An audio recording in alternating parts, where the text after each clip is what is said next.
신윤정권 김학준 리서치센터장님 나와주셨습니다. 어서 오십시오, 센터장님. 네, 안녕하십니까? 네, 새해 들어서 또 처음 뵙습니다. 예.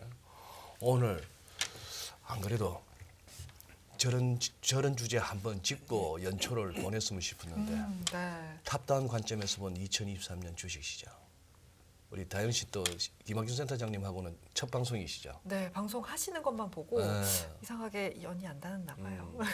시작할 때는 다들 마음은 네. 김학준 센터장님 발표할 동안에 이렇게 듣다가 뭐 졸리면 자야지 싶은데 잠을 못 자요. 잠을 잘 수가 없죠. 듣다 보면 잠을 못 자요. 좀 주무셔도 좋죠. 뭐. 듣다 보면 잠을 못 자게 하시는 우리 김학준 센터장님. 네, 오늘 뭐 좀 굵직굵직한 이슈들로 예.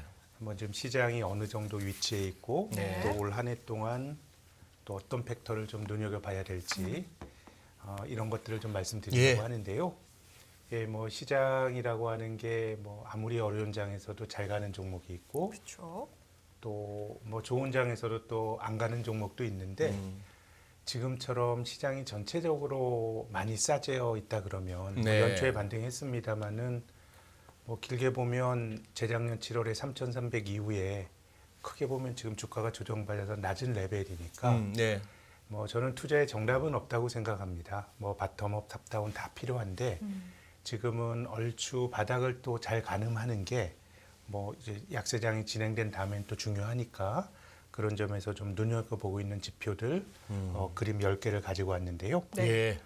먼저 뭐 아주 단순합니다만은 지금 보시는 경기 선행지수와 코스피 궤적을 보시면 늘 비슷하게 움직이는 건 아니지만 뭐 비교적 비슷하게 움직이죠. 이게 어떻게 보면 뭐 직관적으로도 좀 뭐 맞는 것이 이 주식은 경기에 대해서 선행하는 지표입니다. 그리고 투자하는 사람들은 미래의 경기가 궁금하고 미래의 네. 실적이 예. 궁금하고 투자라고 하는 게 어떻게 보면 미래에 대한 전망을 두고 서로 일종의 게임을 하는 네. 좀 나쁘게 보는 사람 주식 팔고 좋게 보는 사람 주식을 사는 거거든요. 네. 과거의 그 결과는 이미 주가에 선반영되어 있고 근데 경기 선행지수도 그냥 뭐 경기를 보라고 만들어 놓은 겁니다. 그렇기 때문에 경기에 대해서 양 지표가 선행성을 갖고 있는 거고 한편으로는 경기 선행지수를 보는데 조금 좀 해석을 좀 조심스럽게 해야 될 것도 있는데 이 종합주가지수라는 것 자체가 경기 선행지수 안에 들어가는 항목입니다. 그러니까 우리가 선행지수를 통해서 주가를 본다 그러면 주가는 또 선행지수에 영향을 주니까 물론 이제 그렇죠, 선행지수 그렇죠. 구성 항목이 굉장히 많기 때문에 네. 주가가 뭐 한 팩터가 그렇게 결정적으로 영향을 준다 이렇게 말하기는 어렵지만 약간 순환 논리일 수 있지만 그래도 이게 뭐 직관에도 맞고 주가에 대한 설명력도 높기 때문에 일단 계속 눈여겨 보셔야 될 거는 선행지수의 반전 시점 이런 것들을 좀 눈여겨 보셔야 될 것 같은데 네. 우리나라 이 종합주가지수의 피크가 7월 초였습니다. 거의 뭐 2021년 6월 말이었는데 선행지수의 고점도 6월이었죠. 예. 그러니까 지금 뭐 고점은 거의 일치했던 것이고요. 그래서 지금 사이클을 보면 이 경기의 수축 사이클이 일반화시키기는 굉장히 어렵습니다. 이 제일 왼쪽에 있는 파란색으로 칠해진 닷컴 버블 때 경기 선행지수가 떨어지는 패턴을 한번 보시면은 굉장히 짧고 굵게 떨어졌습니다. 그때는 그냥 뭐 예, 뭐 수직으로 떨어졌죠. 부러지는 그림. 네. 네, 이제 주가가 이제 반등을 하는데 이게 이제 주가 지수가 축이 3,500포인트까지 그려져 있어서 그런데 이 선행지수가 돌아서는 국면에서 이때 코스피가 100% 올랐습니다. 500에서 1000까지 갔어요. 그러네요. 예, 이런 거는 좀 로그로 그려야 조금 더 선명하긴 한데 네.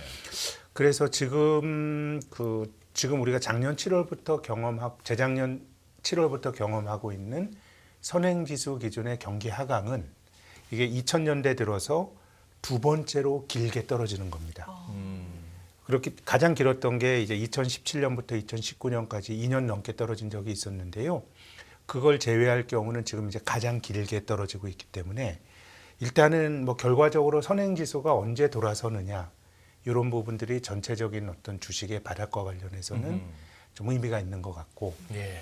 그래서 우리나라 뭐 선행지수 여러 가지 구성 항목들이 있는데 한국은 반도체 산업에 대한 의존도가 굉장히 이제 높은 국가입니다. 그래서 이 뭐 제조업 수주라든가 아니면 출하라든가 이런 것들이 반도체가 많이 영향을 주는데 지금 시장에서 생각하고 있는 반도체 경기의 저점이 이것도 보는 관점에 따라 다 다른데 지금 삼성전자가 그 4분기 실적이 굉장히 큰 어닝 샥이었지만은 네. 그 주가 리바운드 하는 게 다 결국 앞으로 좋아질 거다라는 그 선행성을 가지고 사람들이 게임을 하는 거거든요. 네. 지금 실적이 워낙 망가졌기 때문에 4분기가 저점이다라고 볼 여지도 있는 것이죠. 그래서 제 생각엔 올해 이게 당장 돌아서긴 힘들 것 같고 네.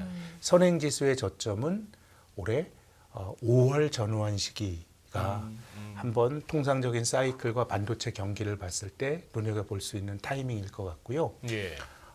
이제 선행지수가 5월에 바닥을 치고 돌아선다라고 하는 거의 대전제에는 이 반도체 경기가 2분기 말이나 3분기 초 중반 정도에는 좀 바닥을 친다라고 하는 전제가 들어가는 건데요. 그래서 뭐 이 그림을 보시면 또 선행지수를 구성하고 있는 항목들을 보면 네. 시장이 아직 완전한 바닥을 쳤다라고 말하기는 조금 힘든 것 같아요. 그게 오늘 다들 찜찜하게 그러니까요, 느껴지는 그 몰라도 좀. 근데 이제 뒤에서 말씀드리겠지만 네. 뭐 주가라고 하는 게 뭐 하루하루 보면 오르지 않으면 떨어지지만 네. 큰 레벨로 보면 또 주가가 충분히 빠지게 되면 선행지수가 떨어지더라도 주식이 나름 하방 경직성을 보여주는 어떤 그런 흐름이 나올 수가 있는데 뭐 그 가능성에 대해서는 이제 좀 말씀을 드리겠습니다. 그래서 반도체 경기도 물론 중요하고 네. 네. 전체적으로 보면 올해 중반 이후에 선행지수의 반전 시점 이런 것들을 한번 그런 것이 진바닥이 될 가능성이 높은 게 아닌가라는 말씀을 드리고 싶습니다. 지금 저 경기 선행지수를 이런 시간을 통해서 이렇게 우리 패널 분들이 나오셔서 보여주실 때 이렇게 확인하는 정도가 아니고 우리 시청자분들이 본인이 네. 좀 이렇게 수시로 체크하고 싶으면 어디를 들어가면 됩니까?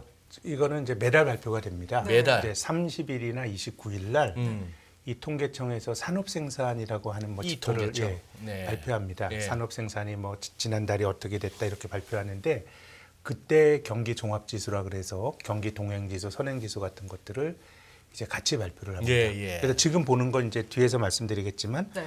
우리가 선행지수가 주가도 선행하고 주가와는 동행하고 경기에 선행을 하는데 선행지수도 약간 후행성이 있어요. 왜냐하면 지금 우리가 보고 있는 이 선행지수의 그 최종 값이 지금 1월 10일인데 네. 11월 선행지수를 보고 있는 거예요. 12월 말에 발표를 해서 예. 12월 말에 발표한 게 11월 수치거든요. 네. 그렇게 되면 어떻게 보면 짧게는 한 달 정도, 길게는 2달 정도가 후행할 수 있습니다.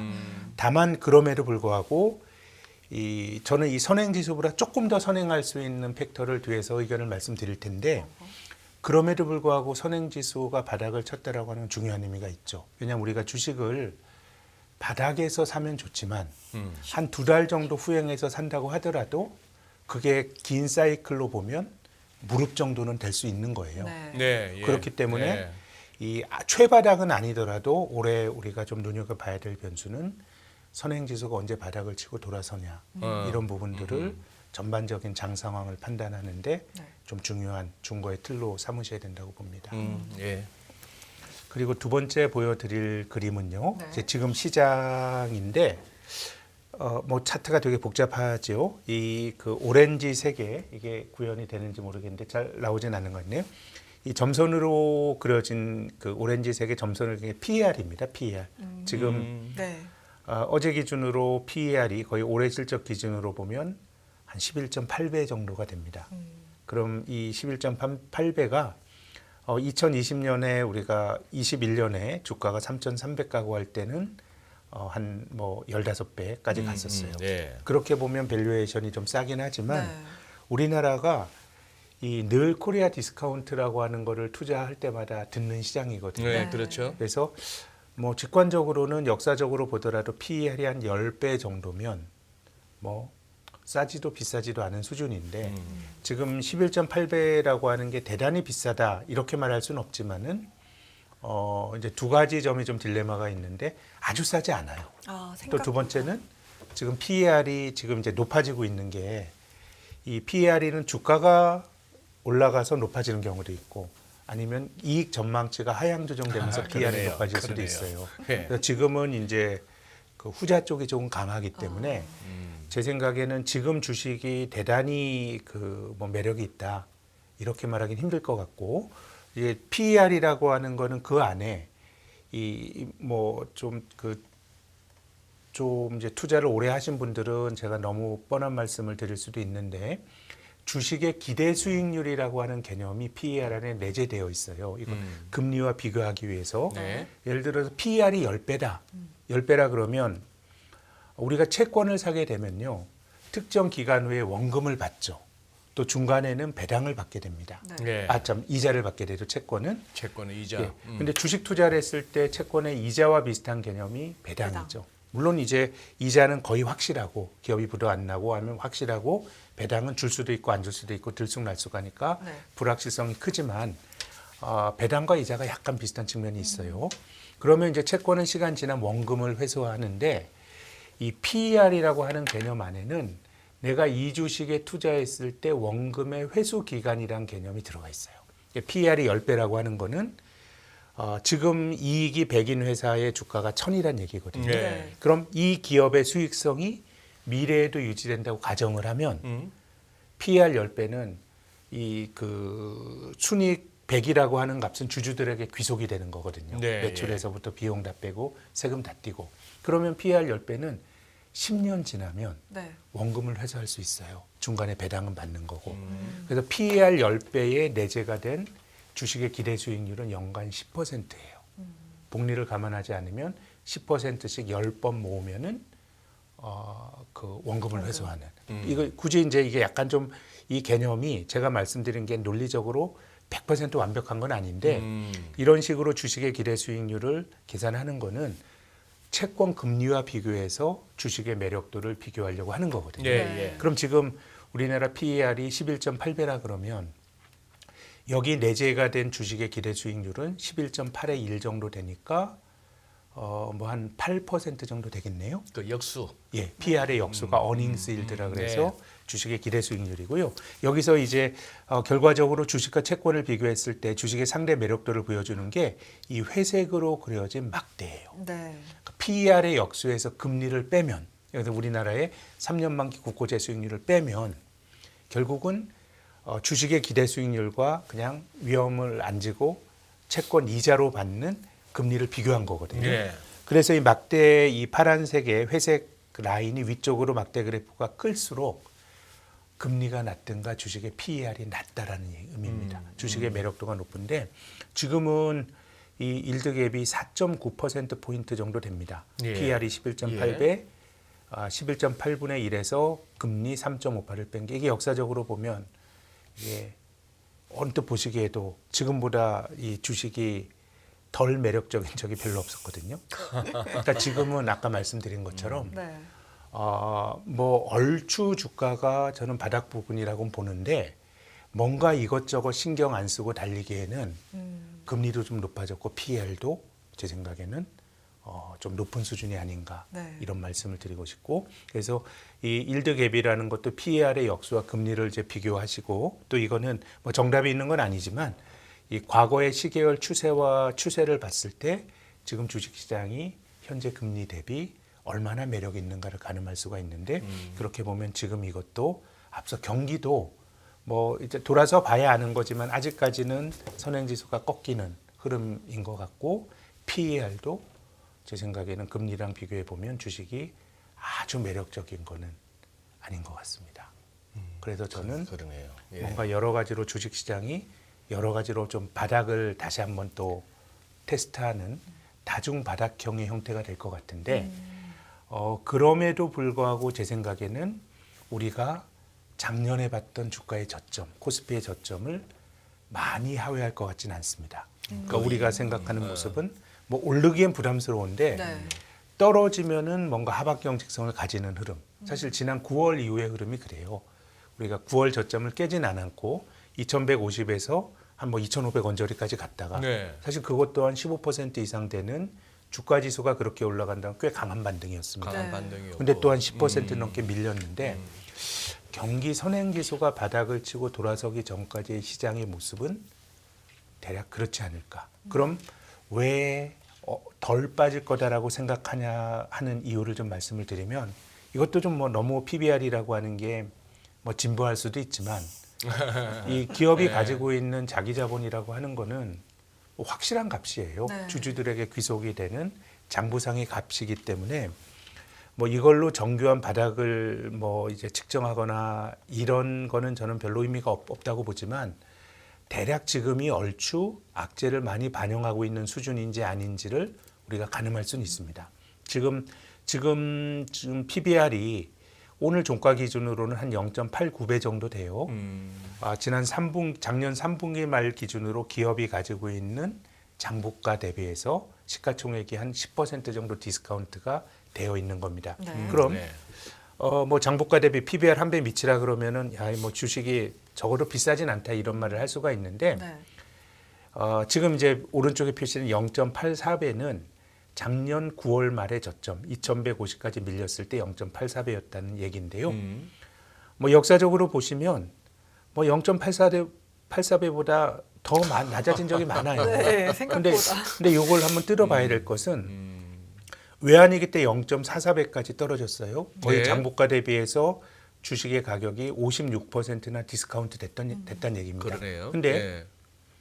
뭐 우리가 여러 가지 목합위기나 이런 얘기 나오지만 외환위기와 이런 일이 또 발생할까요? 저는 뭐 세상에 뭐 일어나지 말란 확률이 0%인 일은 없습니다만은 한국 경제가 지금은 성장이 둔화되고 재미가 없을 뿐이지 외환위기도 이게 뭐 과도하게 달리는 경제에서 나오는 모습이거든요. 총체적으로 뭐 은행이 상당수가 문을 닫고 대기업 30대 재벌 중에 15개가 문을 닫고 네. 우리가 좀 나쁜 시나리오를 생각하더라도 0.4배 때까지 밀리는 거 이거는 좀 뭐 이런 걸 생각하면 사실은 뭐 절에 가서 기도를 해야죠. 주식을 할 일이 아니고. 그러니까 기도까지.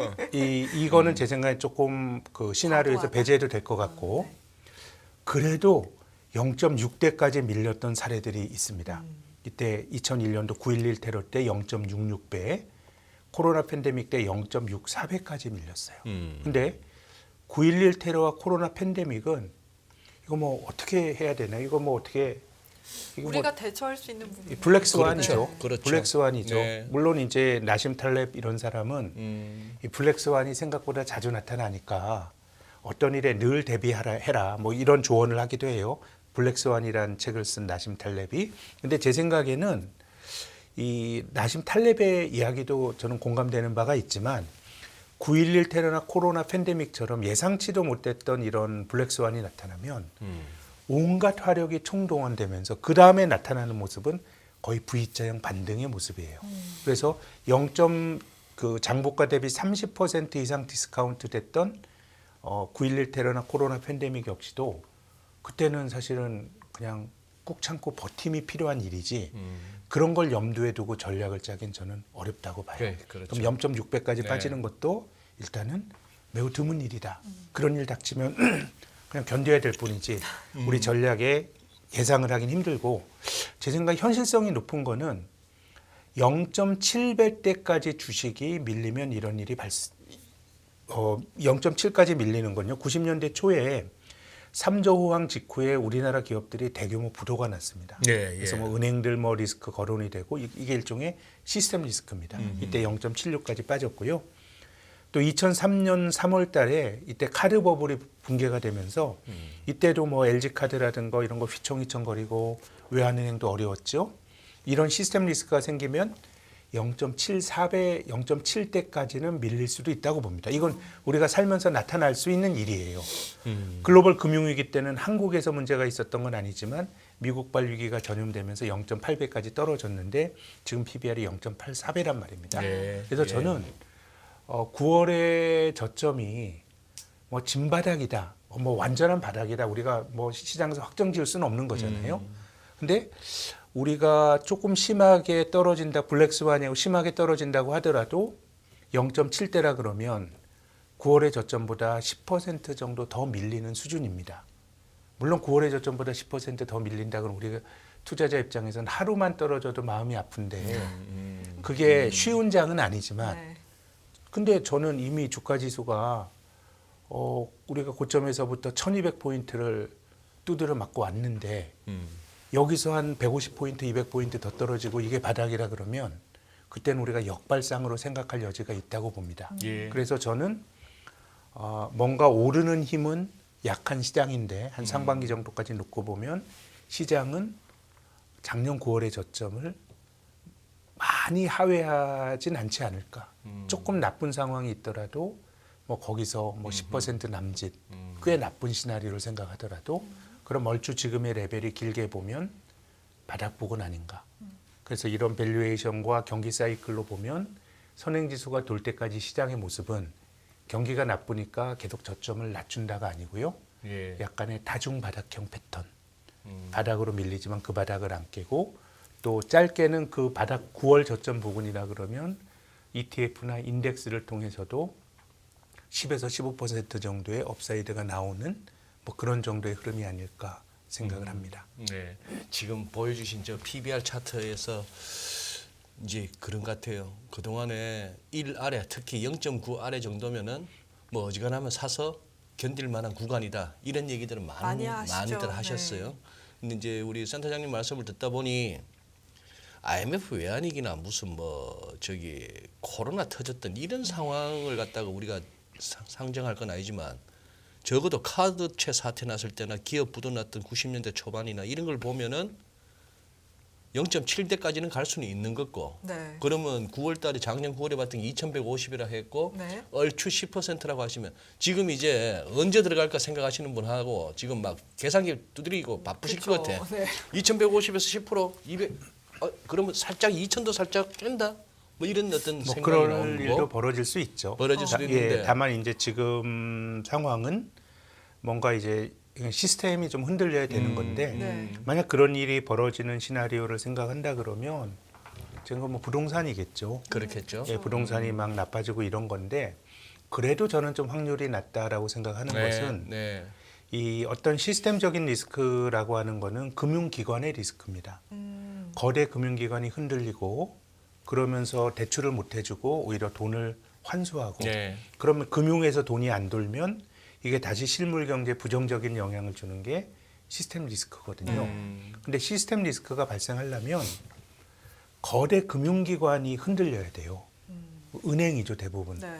근데 지금 부동산이나 이런 것들을 보면 은행이 뭐 우리나라 은행들이 자기 자본도 커지고 했는데 이게 다 저는 규제의 역할도 컸다고 봐요. 예. 2008년 글로벌 금융위기 이후로 은행들은 규제를 굉장히 많이 받았어요. 그래서 자본 건전성도 굉장히 높아지고 그래서 지금 부동산 PF나 이런 것들이 한국 경제에 굉장히 약한 고리로 걱정을 많이 하는데 한 15년 전만 해도요. 이 부동산 PF 프로젝트 파이낸싱은 은행의 비즈니스였어요. 다른 금융기관들은 자본력도 딸리고. 근데 여러 가지로 은행이 자본 규제를 받고 하면서 그 비즈니스가 증권사가 하고 또 저축은행이 하고 뭐 캐피탈사가 하고 이런 쪽으로 이제 지금 바뀐 거거든요. 네. 그래서 지금 부동산 경기가 꽤 나빠진다고 하더라도 제 생각에 꽤 나빠진다라고 하면 2008년 이후 2008년부터 2013년까지 부동산 시장이 한국에 약세를 경험했거든요. 네. 뭐 그거보다 속도가 더 빨라진다 그러면 그건 뭐 경험해보지 못했으니까 우리가 알기 어렵지만 그 정도의 상당히 지속이 되는 하락이라고 하더라도 이번 사이클에서 은행이 흔들릴 가능성은 낮고요. 그래서 작은 금융기관들이 흔들리는 건 사회적으로 큰 일이지만 네. 주식시장을 전체적으로 흔드는 리스크로 전이가 될 확률은 굉장히 낮다고 봅니다. 그래서 저는 뭐 10% 정도 더 밀리는 일이 저점에서 금융시장에서 그 정도를 갖고 이게 뭐 절대 안 일어납니다. 이렇게 말하는 거는 옳지 않죠. 네. 뭐 세상에 그런 일이 어디 있어요. 그렇죠. 그렇지만 그 정도까지도 제 생각에는 확률이 매우 높은 시나리오는 아니지 않을까라고 봅니다. 그래서 작년 9월에 봤던 게 유의미한 저점이 아닐까라고 하는 뭐 생각을 갖고 있습니다. 그래서 이제 우리가 선행지수가 돌아서는데 어떤 걸 좀 눈여겨볼 필요가 있냐. 네. 저는 중국의 제조 PMI를 좀 말씀드리고 싶어요. 네. 그러니까 우리가 앞서서 이제 경기 선행지수를 말씀드리면서 특히나 투자자나 아니면 사업을 하는 그 미래에 대한 전망을 해서 일을 하는 사람들의 경우는 미래 경기가 궁금하거든요. 예. 그렇죠. 근데 많은 경제 지표들이 발표가 되지만 조금 긴 거는 한 석 달, 어떤 거는 빠르더라도 지난달 걸 보는 거예요. 네. 그렇기 때문에 우리가 이 제조업 PMI라든가 소비자 심리 지수나 이런 소위 서베이 지수라는 거는 결국은 앞으로 경기를 보기 위해서 미리 선행적으로 기업들에게 설문조사를 돌리는 게 제조업 지수거든요. 네. 그래서 저는 중국에서 발표가 되는 그 제조업 PMI를 뭐 차이신 국가통계국 발표되는 것들 이제 좀 눈여겨 보실 필요가 있는데 12월에 이 지표가 47까지 떨어졌어요. 예. 그러니까 뭐 아시겠지만 제조업 PMI의 기준은 52죠. 예. 50 이상이면 확장, 50 이하면 수축인데 지금 이제 경기가 안 좋아요. 그럼 12월을 우리가 유추할 수 있는 거는 코로나 팬데믹 때 그 봉쇄를 풀면서 뭐 환자가 뭐 많이 나오고 뭐 우리가 중국의 데이터를 신뢰할 수 없다고 얘기를 많이 하는데 뭐 우리가 그 비슷한 경험을 했거든요. 뭐 중국도 우리보다 나을 게 없겠죠. 그렇기 때문에 그런 혼란들이 빚어지면서 봉쇄를 풀면서 그런 어떤 부작용 때문에 좀 50미치인데 지금 왼쪽에 조그맣게 그려진 이제 그림들이 내년도 올해죠. 금년. 올해 GDP 성장률 전망치인데 네. 빨간 막대가 2023년 네. 예상 추정치. 네. 네. 성장률 전망치가 개선되는 나라는 중국밖에 없어요. 그러네요. 다 지금 낮아지고 있는데 중국만 쑥 올라가는구나. 예, 이거는 뭐 봉쇄를 늦게 푼 효과 말고는 없어요. 그래서 네. 저는 이제 중국이 가장 나쁘게 보면 중국이 이런 식의 어떤 혼란이 환자가 많이 나오고 이런 것들이 뭐 상반기까지 그렇게 간다. 그런 거라 그러면 제 생각에는 우리나라 경기 선행지수 뭐 이런 것들 다 엉망이 될 것 같고 다만 중국이 우리도 이런 그 대량으로 걸리고 하는 것들을 거쳤거든요. 그렇죠. 안 예, 거친 나라가 예. 없잖아요. 근데 그 이후에는 경기가 어쨌든 리바운드를 했어요. 네. 예. 그래서 제 생각에는 중국이 여러 가지 걱정거리가 많습니다만은 그래도 올해 성장률이 제 생각엔 뭐 한두 달 정도 더 고생을 한다고 하더라도 올해 성장률은 내년보다 작년에는 경제 문 닫아놓고 가동을 안 했잖아요. 네. 성장률이 높아질 가능성이 굉장히 높고요. 네.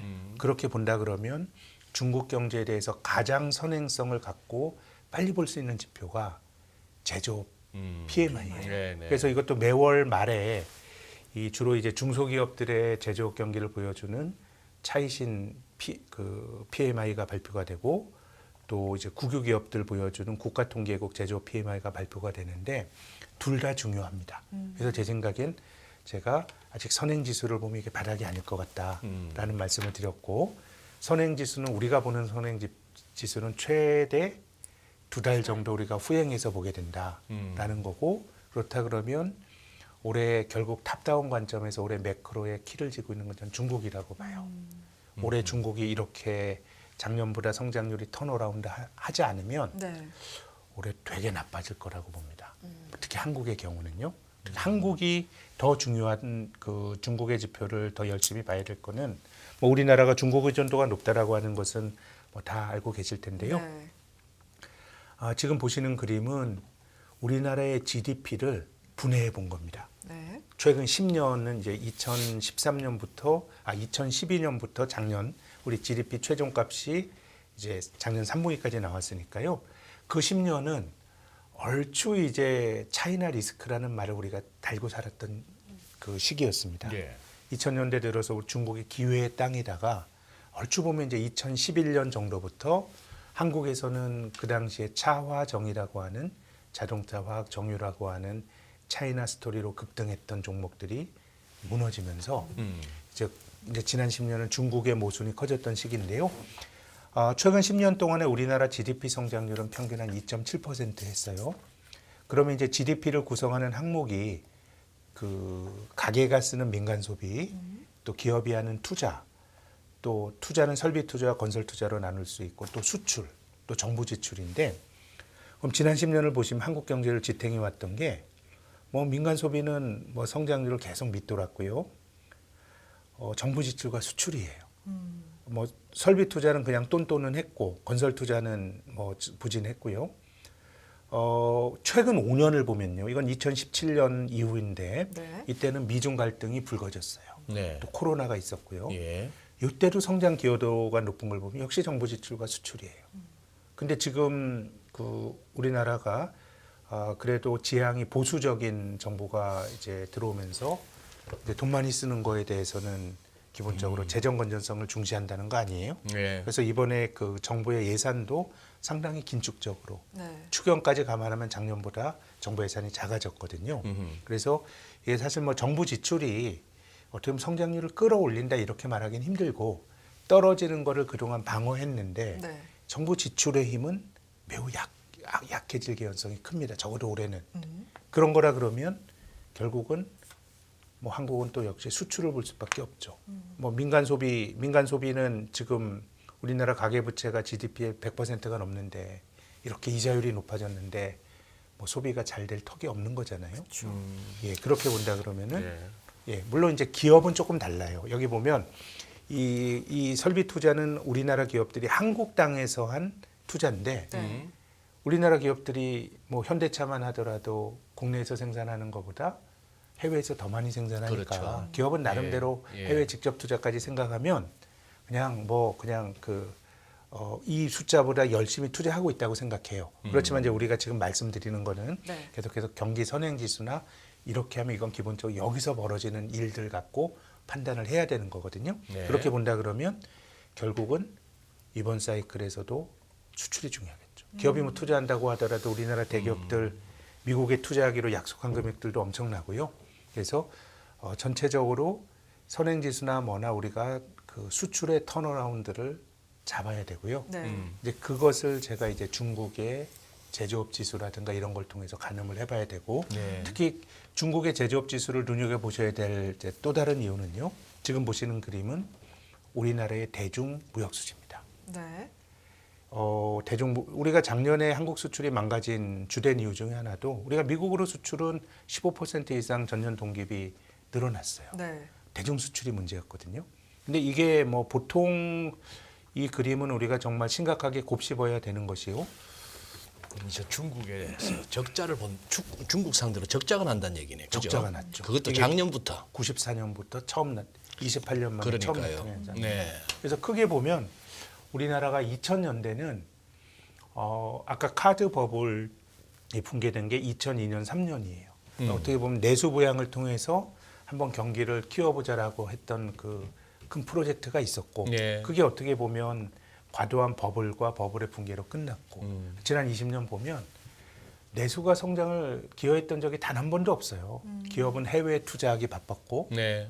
또 이 땅에서 소비하는 거는 뭐 코로나 팬데믹 직후에 사람들의 보복 소비가 있고 이럴 때 뭐 2021년 이럴 때는 이제 민간 소비의 성장 기여도가 높았지만 크게 보면은 투자와 소비로 대변이 되는 이 내수가 한국의 그 GDP를 끌어올린 적이 지난 20년 카드버블 붕괴 후에 없었어요. 네. 수출이 중요한데 근데 이 금액을 보시면 우리나라가 2000년부터 2021년까지입니다.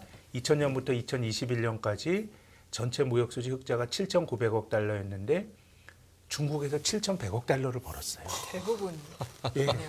그러니까 지금 우리가 작년에 이 대중 무역 수지 적자가 나는 걸 우리가 허투루 보면 안 되죠. 뭐 전 두 가지가 다 섞여 있다고 봅니다. 이제 우리나라 기업들이 중국에서 굉장히 기회를 많이 누렸었는데 네.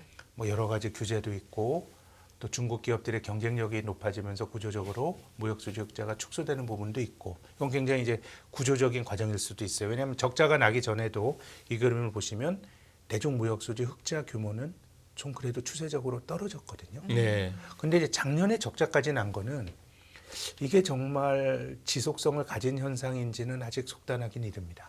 우리가 지금 논의하고 있는 것처럼 중국이 작년에 경제를 제대로 가동하지 않았으니까. 그러니까 그렇게 셧다운 됐기 했으니까. 때문에 그래도 저는 중국이 경제를 재가동한다 그러면 대중 수출을 통해서 한국이 뭔가 플러스 요인이 좀 있을 것 같아요. 그래서 전체적으로 보면 늘 그래왔지만 네. 이번에도 수출이 중요하고 우리가 투자자 입장에서도 선행지수가 돌아서는 국면은 다 아는 정보지만 그것은 바닥은 아니더라도 무릎 꿇을 가능성이 있기 때문에 경기라고 하는 건 일종의 추세가 있거든요. 예. 좋아지거나 나빠지거나 지속이 되는 추세가 있으니까 선행지수를 잘 봐야 되는데 그 핵심 팩터는 품목으로는 반도체고 지역으로는 중국이고 또 올해 중국의 스토리가 작년에 문을 닫아놨기 때문에 올해 좋아질 수 있는 거의 유일한 나라이기 때문에 그걸 가장 선행하는 지표가 제조업 중국의 제조업 PMI가 아닐까 이런 기대를 갖고 있습니다. 예. 지금 예. 우리 김학현 센터장님 지금 한 30분 정도 쉼 없이 이렇게 네. 쭉 이제 넘어오셨는데 그 중에서 이제 몇 가지 그거 하자면은 아까 보여주셨던 거기 우리 정부 지출하고 네. 2000년대 이후로 정부 지출이 GDP 부문에서 성장률을 갖다가 이렇게 그래도 성장하는 걸로 보이게 하는데 정부 지출 부문이 컸다. 아마 우리 김학균 센터장님은 이제 점잖게 말씀하시느라 그러는데 저걸 조금은 그거 하자면은 네. 그거예요. 워낙 성장률은 안 나오고 정부가 그냥 이래저래 무슨 뭐 지원 코로나 재난 지원금이 됐건 뭐가 됐건 아니면 이래저래 정부가 돈 이렇게 준 거고 네. 풀었죠. 예, 푸른 거죠. 네. 뭐 그렇게 한 거고 그 돈은 또 뭐 딴 게 나온 게 아니고 그게 다 또 국가 부채에 또 연결되는 거고 맨날 그 예산 갖고 안 되니까 추경하면서 또 찍어놔서 해서 그러니 수치로 나타나는 성장률에 또 그런 어떤 착시 내지는 우리가 네. 또 강구하는 부분도 있다는 거. 그럼요. 우리가 예. 지금 이제 코로나 이후로는 2020년에 코로나 때 정부가 지출을 너무 많이 써서 그러니까. 너무 많이 들어요. 예. 예, 그러니까 우리가 2020년이 GDP 성장률이 마이너스 0.8%였어요. 근데 정부 지출을 빼면 마이너스 2.9예요. 거의 3% 가깝습니다. 그래서 네. 2021년과 2022년은 2020년에 쏟아부었던 정부 지출이 빠지면서 그래도 민간 성장률이 정부 지출 들어간 것보다 높지만 네. 그건 제 생각에 2020년에 일종의 기저효과가 작용하는 것이고요. 그 이전까지 이제 정부를 빼고 민간 부분의 성장률을 그려보면 제가 직관적으로 한 0.6이나 0.7% 포인트 정도 낮아요. 그럴 겁니다. 우리 성장률 예. 2.2 했다 네. 그러면 정부 빼면 1.5. 네. 근데 이 길이 어떻게 보면 그냥 뭐 선진국이 걸어온 길이고요. 네. 민간이 안 된 걸 정부가 뭐 받치면서 간 뒷받침해주는 거고 가장 나쁘게 갔던 거는 뭐 일본이죠. 특히 이제 건설 쪽 건설 투자를 너무 많이 늘리면서 이제 우리가 이 그림을 보시면 참 건설 투자가 동전의 양면인데요. 네. 2018년부터 이때 문재인 정권 때였는데 이 토목에 투자하지 않는다라고 네, 하면서 예. 건설 투자를 줄이면서 우리나라 고용 이런 것들이 엄청 충격을 받았었어요. 그렇죠. 건설 투자가 굉장히 솔깃하긴 한데 이게 그 생산적인 데 들어가지 않으면은 이게 매몰 비용이 됩니다. 일본이 이 섬과 섬 사이에 다리를 막 놔요. 그러면은 다리를 놓을 때는 사람도 쓰고 자재도 쓰고 하니까 성장을 높이는데 근데 하루에 차가 30대밖에 안 지나가요. 다 매몰 비용이에요. 네. 그래서 네. 전국들 그렇게 갈아엎었고 네. 그래서 일본의 관광을 가보시면 느끼실 수도 있는데 전망 좋은 전망대가 시청사에 있는 경우가 많아요. 삿포로도 갔더니 삿포로 시청사에 전망대가 있고요. 네. 도쿄도 청사에 또 좋은 전망대가 있어요. 높이 지어요. 왜 그래요? 거기에 대한 제 해석은 예. 섬과 섬 사이에 다리도 높고 네. 이미 건설 투자를 되니까 이제 할 게 없는 거예요. 더 그러니까 관공서를 뭔가 부수고 새로 지은 거예요. 뭔가 삽질을 할게 해야 없으니까. 되는데 할 곳이 없으니. 그래서 어떻게 보면 한국도 좀 이제 그런 지향이긴 한데 네. 이 부분을 보시면 이 건설 투자에 대한 그 문제 의식들은 조금 있는 것 같고 저는 또 우리나라가 비교적 좁은 국토에서 지방자치제를 하면서 이미 건설 투자가 많이 이루어진 것 같아요. 그렇죠. 예, 그리고 또 아마 지방의회 의원들 그 직업조사해본 건설업자들이 많을걸요. 네. 예. 전부 지역 토호들이 예. 건설업자들 맞아요. 많거든요. 그래서 한국도 뭐 조금 셌습니다만은 그래도 건설 투자 쪽에 최근에 자원이 많이 안 가는 거는 네. 뭐 고용이나 이런 것 쪽은 분명히 타격을 받지만은 조금 일본을 반면교사로 생각한다 그러면 뭐 나름 또 우리가 건설 투자에 대한 경계심은 저는 있다고 생각합니다. 우리 채팅창에 재밌는 코멘트들이 많습니다. 네. 케인즈가 준 마약이죠. 늑대날라님.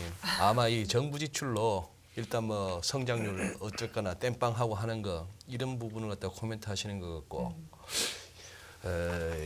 또 하나 있었는데 앞으로 어떤 내용이었나요? 김우정님이시구나. 앞으로 중국 상대로 흑자 내기 쉽지 않을 거라고 생각합니다. 한국이 중국보다 경쟁력 있는 상품이 반도체 말고는 격차가 없고 오히려 중국이 더 잘하는 게 많아지고 있다. 이런 뭐 견해도 갖고 계신데다가 맞아요. 그리고 센터장님 그 앞에 아까 중국 성장률만 이렇게 커지는 거. 야 저거 보면서 제가 느끼는 거 저는 개인적으로 중국 지표 하면은 콧방귀 뀌었는데 저기 저 연두색 저 중국 PMI 통계국에서 하는 네. 그 제조 PMI PMI. 보니까 중국도 통계치 뽑기는 뽑구만요.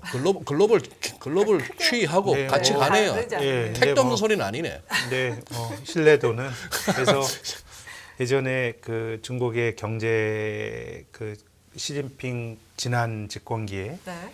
이인재했던 경제를 담당했던 리커창이라는 사람이 중국의 경제 지표를 못 믿겠습니다라고 외신 기자들이 질문했더니 자기도 이제 웃으면서 나도 좀 못 믿겠어요 이랬어요. 근데 그 뭐 선의로 얘기한 건 그러니까. 지방 성에 있는 네.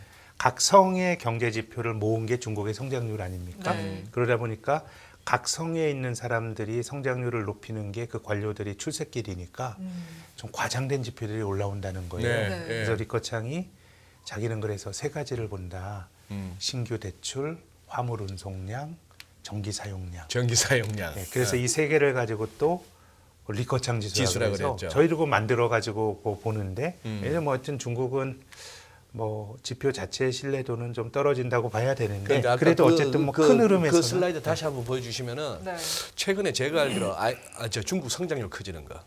예. 요 예, 거죠. 예. 네. 최근에 IMF 총재는 올 한해 중국이 상당히 세계 경제에 뭐 어떤 뭐 뇌관리를 건드시다 이렇게 네, 했는데 네. 저런 식으로 이제 중국이 뭔가 이제 작년에는 뭐 상하이, 뭐 항저우 할 것없이 돌아가면서 셧다운을 하고 네, 그랬으니 하고. 뭐 하는데 적어도 기저 효과라도 있어서 성장률은 좋아질 거고 어쨌거나 오픈하고 지금 막 오지 말았는데도 막 쏟아내고 있으니까 네. 여행도 다니라 그러고 해서 기대는 됩니다만 중국에 대한 그런 시각은요. 음. 뭐 순환적으로 리오프닝이 돼서 성장률 개선이 된다 이런 거라기보다는 이 부동산이라고 예, 하는 지금 거예요. 또 이제 그쪽으로 구조적인 막, 리스크인데 근데 거기에 대한 제 견해를 말씀드리면 저는 중국이 지난 10년 동안 일본이 걸어온 길을 가고 있다고 생각합니다. 우리가 지난 일본 뭐 버블 붕괴 이후 30년 지났는데 예. 뭐 일본이 바람직한 어떤 롤 모델이라기보다는 굉장히 본받지 말아야 될 대상으로 많이 반면 교사의 사례로 거론이 되는데 네. 지난 30년 동안의 일본 경제가 뭐 심각한 탈난 적이 있었나요? 아시아 외환위기 때 이때 뭐 한 거 말고는 우리나라 뭐 휘청휘청했던 미국식의 서브프라임 위기라든가 아니면은 뭐 한국의 카드 버블이라든가 IMF 없었어요. 그건 뭐냐면 금리를 낮추고 그냥 구조조정 없이 좋게만 간 거예요. 네. 예. 그러니까 뭐 심각한 크라이시스는 피해갔지만 음. 경제가 만성적으로 활력을 잃고 있거든요. 예. 저는 중국이 이미 그 길을 가고 있다고 봐요. 중국이? 그래서 저는 미국식의 그 서브프라임이나 위기나 이런 것도 시장에 맡겨뒀을 때 문제가 터지는 거거든요. 근데 저는 중국이란 나라가 사회주의 국가이고 뭐 이렇기 때문에 또 지금까지 걸어온 길이 특히 지난 10년 동안 2012년에 시진핑이 집권해 걸어온 길은 저는 일본과 같은 재판인 것 같아요. 그래서 저는 이제 중국의 성장률이 올해 순환적으로 개선될 수도 있다고 봐요. 그 확률 매우 높게 보지만 네. 이것이 뭐 구조적으로 중국 경제가 좋아지고 이런 거는 저는 아닌 것 같고 다만 이제 우리가 시장의 바닥을 잡고 또 뭐 경기 선행 지수란 것 자체가 뭐 이 그 어떤 구조적인 걸 보여주는 게 아니라 순환적인 시클리컬한 지표예요. 네. 또 우리가 중국으로부터 영향을 많이 받으니까 그래서 저는 뭐 중국 경제에 대해서는 장기적으로 좀 경계심을 갖고 보는 시각은 옳다고 보는데 그것이 미국식의 어떤 위기의 형태로 돌출되는 걸로 보는 거는 저는 거기 동의하진 않아요. 예. 시진핑 정부에서 그냥 두지는 않을 테니.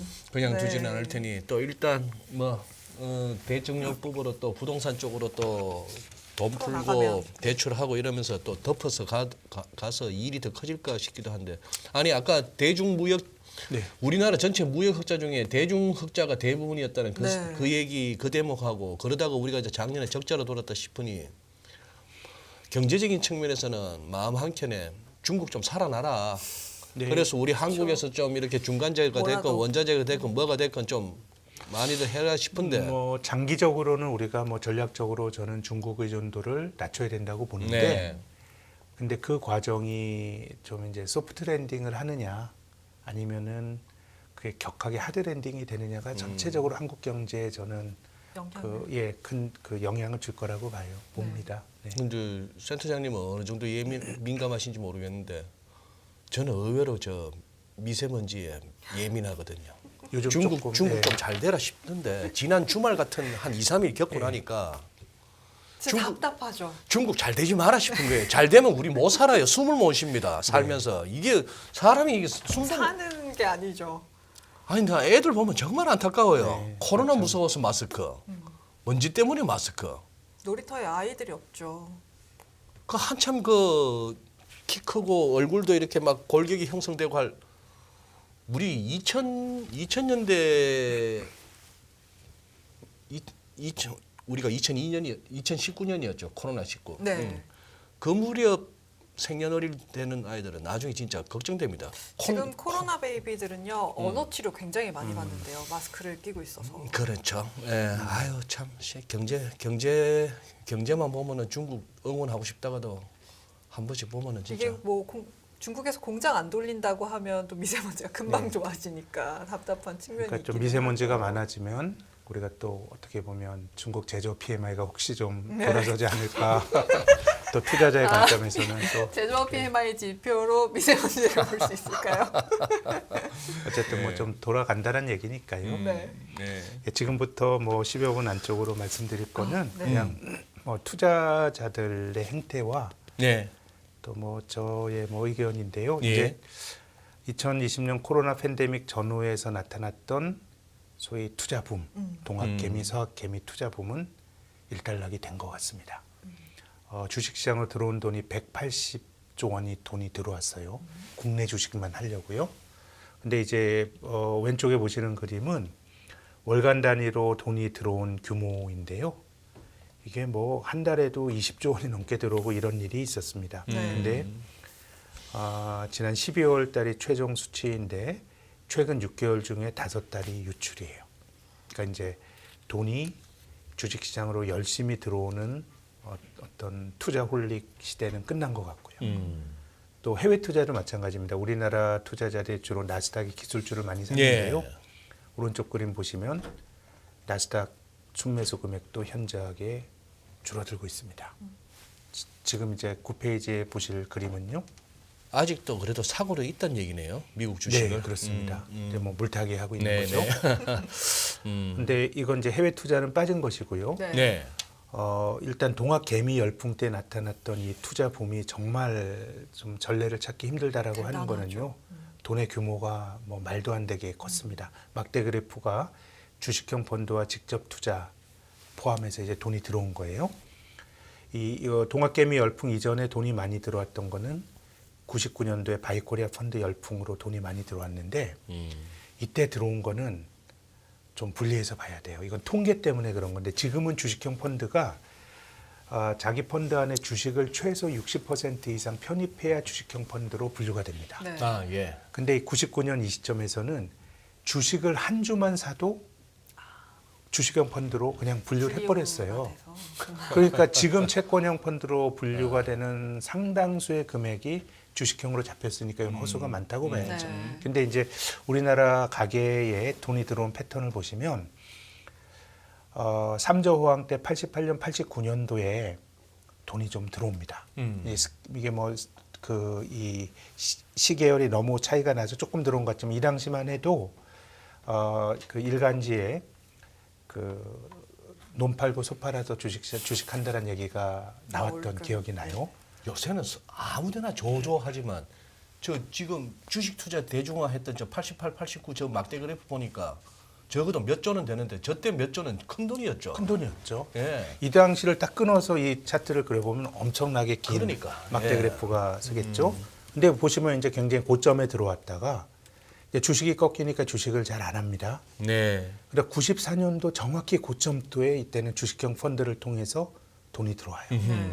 그리고 이때도 공교롭게도 들어오고 장이 꺾여요. 그러다 바이코리아 펀드 때 이때도 고점이었어요. 맞아요.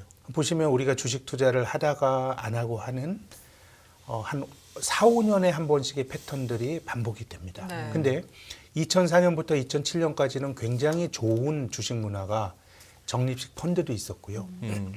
또 이 당시까지 보면 사실 2005년부터 2008년까지 들어온 규모도 이 당시까지는 사상 최대 규모였어요. 근데 정말 운이 없게도 이 당시에는 우리가 잘못한 게 아니고 미국에서 위기가 생기면서 전이가 되면서 또 굉장히 고점에서 몰린 사람들이 주식을 굉장히 손해를 많이 보게 됐죠.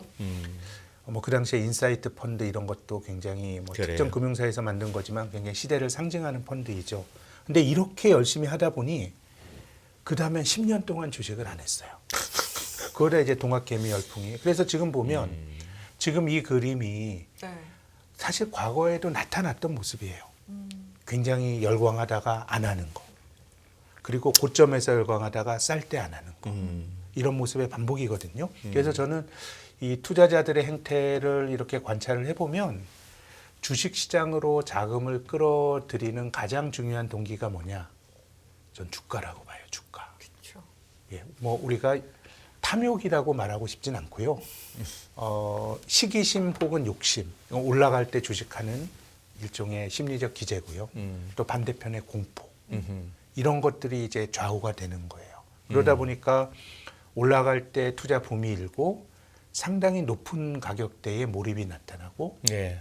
또 떨어지면 안 하는 패턴들이 나타나는데 한국 시장 입장에서는 조금 이제 딜레마는 뭐냐 하면 그래도 우리 주식은 뭐 3천도 갖고 우상하는 시장이긴 한데 장기적으로 보면 주식이 옆으로 길 때가 많아요. 그렇죠. 아, 예, 예. 그러니까 고점에서 주식을 사면 상당히 고생을 합니다. 지금 보시는 그림은 우리나라 코스피를 로그 스케일로 그려본 건데요. 70년대 이후로 주식시장이 좋았던 건 한 3번 정도가 있습니다. 네. 72년부터 78년까지 한 7년 동안에 주식이 뭐 연율화로 한 28%, 한 30% 정도 연평균으로 7년 엄청나게 좋은 장입니다. 중동 건설 붐이 있었습니다. 예. 이게 끝나고 주가가 횡보를 합니다. 그러다 85년부터 88년까지 3조 호황 때 단군 이래 가장 강력한 강세장이 나타납니다. 경제도 가장 좋았고요. 예. 이거 끝났더니 한 1000포인트를 16년 만에 넘어서요. 그러네요. 그러다 2004년부터 예. 2007년까지 중국 경제 덕을 보면서 우리 주식이 아주 좋았습니다. 2000포인트에 도달하는데 저는 한국은 기다리면 우상향하는 증시인 건 맞는데 10년 전에 종합주가지수가 1991포인트 했거든요. 10년 전에. 예, 2013년 1월 9일 날. 근데 지금 한 2350이에요. 그러면은 10년 동안 20%도 못 올랐어요. 1.7%. 그러네. 그러면 한국 주식은 어떻게 보면 뭐 이건 뭐 개별 종목은 다 스토리가 다르죠. 네. 그거는 뭐 네. 본인의 능력이나 다 다른 거고 시장을 대표하는 주가 지수는 제 생각에는 그래도 신흥국 중에서 이렇게 우상향으로 올라가는 결과적으로 올랐던 나라도 많지는 않아요. 비교적 성공적인 시장이에요. 중국은 상해 종합주가지수가 2007년 6,100인데 지금 3,000이잖아요. 지금 인도가 이제 새롭게 대만이 한국의 길을 따르는 거. 대만도 엄청 고생하다가 네. 뭐 브릭스 우리가 10년 전에 좋은 브릭스라고 했던 것 중에서 뭐 좋은 나라가 있나요? 인도 살아남은 빼면은. 곳이 없죠. 그러니까 이제 한국은 비교적 장기적으로는 이기는데 엄청나게 어떻게 보면 고생을 하는. 근데 우리 주식이 이렇게 10년 끊어서 놓고 보면 그렇지만 2011년에 좋았고 2017년도 좋았고 2020년도 좋았어요. 네. 그러니까 10년이면 제자리 걸음이지만 3, 4년에 한 번은 좋은 장이 와요. 그럼 저는 한국에서의 장기 투자는 일반적으로 무조건 끌고 가는 게 아니라 한 3, 4년에 한 번은 리밸런싱을 하고 현금의 비중을 높이든가 하면 저는 한국은 좋은 시장이라고 봐요. 근데 이제 중요한 거는 우리가 시장을 늘 비쌀 때 주식을 사니까 그러니까 그게 한국처럼 장기 횡보하는 시장에서는 맞죠. 되게 고생이 마음고생이 커요. 그러니까 우리가 주식시장 하면서 이 4, 5년에 한 번씩 돈이 들어오는 이 시차가 저는 주식에서 받은 트라우마를 까먹는 기간이라고 생각합니다. 상처를 잃는 거예요. 내가 주식은 정말 안 할래. 우리가 네. 얼마 전까지만 하더라도 이 주식 그 주식 투자 안 하면은 뭐라 그랬죠? 무슨 거지 얘기 나왔잖아요. 약간 바보처럼. 예, 바보처럼 네. 보였는데 지금은 이제 무주식이 상팔자예요. 그렇죠. 그래서 제가 드리는 말씀은 정말 드리고 싶은 말씀인데 지금 주식 사서 잔뜩 물려 있는데 주식 사가지고 1년 반 한 정도 기다리면은 그게 제대로 된 조언이냐 하겠지만 저는 일반적으로 그런 거 말고 주식해서 돈 벌 수 있는 방법을 알지 못해요. 저는 그렇게 해야 된다고 생각해요. 네. 그렇게 해야지 다른 방법이 있는 것처럼 하면 저는 상당수는 위선이라고 봐요. 아주 소수의 인사이트가 있는 사람은 늘 돈을 버는 사람이 있겠지만 그래서 일본과 한국이 좀 다른 거는요.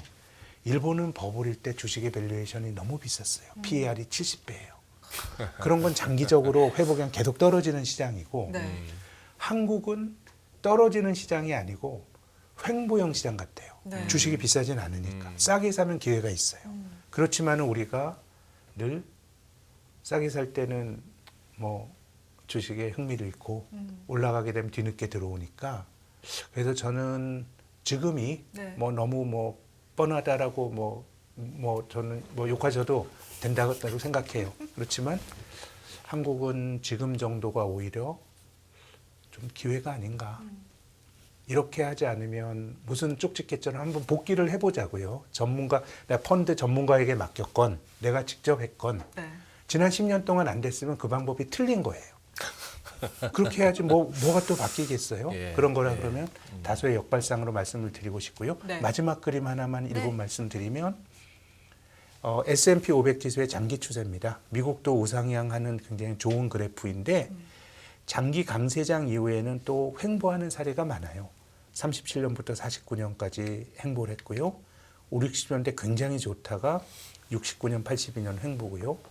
8, 90년대 좋다 2000년대 초반에 10년 횡보이고 그러니까 이게 강세장이 진행이 되면 이 마지막엔 성장주들이 열풍이에요. 그러니까 예를 들어서 이 37년, 49년 횡보장 직전에는 자동차라든가 라디오라든가 비행기라든가 이런 성장주 열풍이 있었고 밸류에이션 굉장히 높아져요. 그리고 나서 높은 밸류에이션을 지탱 못하면서 쉬다가 70년대 초반에는 엄청난 버블은 아니었지만 니프티 50라고 하는 또 성장주 열풍이 있었어요. 네. 그 다음에 횡보하고 90년대 피날레는 IT 버블이죠. 지금 4차 산업혁명 이런 것들 다 비슷해요. 네. 그렇게 본다 그러면 저는 장기적으로 보면 미국 주식에 투자하는 거 좋다고 보는데 네. 올해 한 1, 2년 놓고 보면 우리가 해외 투자는 해외가 명확히 좋아서 가는 거잖아요. 네. 그렇게 본다 그러면 한국이 가격이 싸다는 게 한편으로는 좀 기회가 아닌가. 또 이렇게 싼 영역이 아니라 그러면 또 한국 주식이 그렇게 매력적인 시기는 또 별로 없으니까 오히려 지금은 조금 더 우리가 장은 어려우시겠지만 좀 시간을 산다고 생각하시고 한번 더 열심히 고르시고 또 투자에 대해서도 좀 우리가 다른 측면에서 제가 당장 주가가 오릅니다 이런 말씀 드리는 거 아니지 않습니다. 네. 예. 전향적으로 좀 고민을 깊게 해볼 필요가 있는 시장이라고 저는 봅니다. 오늘 아쉽게도 우리 시간이 너무 빨리 갔어요. 시간도 빨리 갔고 네. 이 자료실에 오늘 지금 이렇게 방송 중에 보여드렸던 자료가 업로드 되지는 못했습니다. 아마 김학균 센터장님이 이렇게 이런 자료 공유하는 걸 아끼시는 분은 아닌데 회사에서 조금 그런 어떤 문제가 네, 있었던 것 확인할 같고 필요가 있으니까. 그런 네. 상황이었고 아마 오늘 우리 대부분의 시청자분들 지금 저는 우리 네잎클로버님 저분 성함이 어떻게 되시나요? 엄청 진솔한 말씀만 하시네요. 네잎클로버님 지금 주식하시면서 신현증권 김학준 센터장님을 갖다가 모르시면은 안 됩니다. 무슨 말씀이죠? 예, 그래요. 좀 그렇지 않았. 저는 오늘 김학준 센터장님의 이 프레젠테이션을 듣고 네. 그런 생각이 듭니다. 오늘 이 강의를 들음으로써 네. 막 이렇게 어떤 기대감이나 행복 지수를 키우기보다는 자칫 높아질 수 있는 불행 지수를 갖다가 낮출 수는 낮추는. 있겠어요. 예, 낮출 수는 있겠고, 저는 또 이렇게 개인적으로 우리 김학균 센터장님 같은 저런 성정을 가지신 분이 네. 주식 정권가에서 계속 이렇게 몸담아 오시면서 애널리스트로서 또 리서치 센터장까지 오면서 참 최대한 돌려서 완곡하게 그렇게 말씀해 오시면서 조언을 해 주시어 왔는데 그런데 네. 현실은 말이죠. 아까 보여드렸던 갑자기 그 막대기가 확 커서 개인들의 돈이 시장으로 막 몰려왔던 네. 그 결과는 아시잖아요. 최근에 이제 불투솟았던 두 개의 막대가 동학개미였고 현실은 사람들을 미치게 만들어 버립니다. 가만히 있지 못하게. 그랬던 결과가 지금 우리가 지금 겪고 있는 이 네. 상황이거든요. 매수 버튼을 못 눌러서 막 음, 떨리게 만들죠. 예, 그런 상황입니다. 오늘 이렇게 센터장님께서 전하고자 하는 메시지는 이렇게 한번 좀 곱씹어서 한번 들어보신다면 올 한 해 우리가 조금 버틸 수 있는 힘이 되지 않을까. 그럴 것 같습니다. 네, 네. 라는 생각이 듭니다. 예, 지금까지 김학균 신영증권 리서치 센터장과 함께했습니다. 오늘 말씀 예, 잘 들었습니다. 감사합니다. 오늘도 고맙습니다. 예. 예. 전례 없는 금리 인상이죠. 환율 너무 어려워요. 결론만 알려주세요. 당신은 외환 모태솔로입니다. 환율 그동안 너무 어려우셨죠? 이제는 쉽다 말할 수 있을 거예요. 오늘부터 환율과 썸 타시겠습니까?